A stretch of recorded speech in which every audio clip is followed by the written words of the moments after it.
या कहीं पर ओलावृष्टि हो रही है, इस वजह से नुकसान थोड़ा बढ़ रहा है। तो हम एक बार विजिट करके आते हैं, अगले दिन पता लगता है कि और बारिश हो गई है और ओलावृष्टि हो गई है, तो उससे नुकसान हुआ है ज्यादा।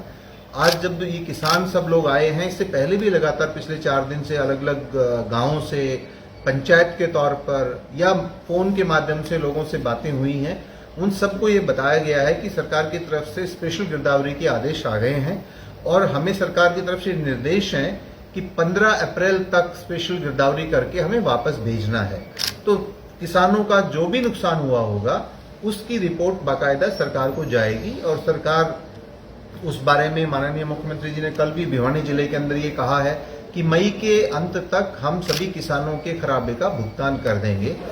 अलग अलग लेवल के अधिकारी कानूनगो हैं, पटवारी हैं, नायब तहसीलदार, एसडीएम्स और इवन मैं भी, हम सबकी जिम्मेदारी सरकार ने लगाई है कि हम खुद भी जाकर मौके पर देख कर आएं और खराबे की रिपोर्ट सरकार को भेजें। सर, ऑनलाइन के माध्यम से जो लोग अपनी शिकायत भेजना चाहते हैं उनके सामने एक दिक्कत आ रही है कि जिला प्रशासन की तरफ से गांवों की लिस्ट उसमें अभी एनरोल नहीं हुई है, तो इस वजह से उनकी शिकायत दर्ज नहीं हो पा रही। राइट। तो खराबा जब भी 25% से ज्यादा अगर होता है तो उसी की भुगतान होती है और जिन गांवों के अंदर अगर 25% से ज्यादा फसल खराब हुई है, उन गांवों के अंदर क्षतिपूर्ति पोर्टल खोलने के सरकार की तरफ से निर्देश हैं।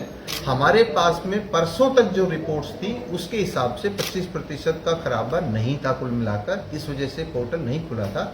लेकिन कल की बारिश के बाद में और जो ओलावृष्टि हुई है उसके बाद में गांव के अंदर नुकसान हुआ है, उसकी एक रिपोर्ट आज सुबह मेरे पास में एग्रीकल्चर विभाग से आ गई है और इसके अलावा रेवेन्यू के ऑफिसर्स को भी कहा गया है कि शाम तक आप सभी गांवों की रिपोर्ट एक सरसरी तौर पर हमारे को दे दें और उन गांवों की सूची हमें दे दें जिसमें 25% से ज्यादा नुकसान है।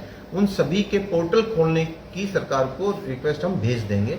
लेकिन इसको भी मैं यहाँ पर स्पष्ट करना चाहूंगा कि क्षतिपूर्ति पोर्टल पर अगर नहीं भी आप रिपोर्ट करते हैं तो भी जो स्पेशल गिरदावरी के निर्देश सरकार की तरफ से दिए गए हैं उसमें सभी किसानों के खेत शामिल हैं और उनकी इंस्पेक्शन के बाद में नुकसान की पूर्ति सरकार के द्वारा की जाएगी। किन अधिकारियों की ड्यूटी लगाई गई है सर? जैसे गांव में 2 तरह के अधिकारी हैं, एग्रीकल्चर विभाग के जो ऑफिसर्स हैं उनको भी जाकर रिपोर्ट करनी है और हमारे यहाँ से पटवारी कानूनगो को 100% पड़ताल करनी होती है। उसके बाद जो सर्कल रेवेन्यू ऑफिसर होती है स्पेशल गिरदावरी में वो भी 100% पड़ताल करते हैं। एसडीएम, डीसी और डिविजनल कमिश्नर्स को उसका कुछ % चेक करना होता है, तो वो प्रोसेस हमारा जारी है। ठीक है, थैंक यू।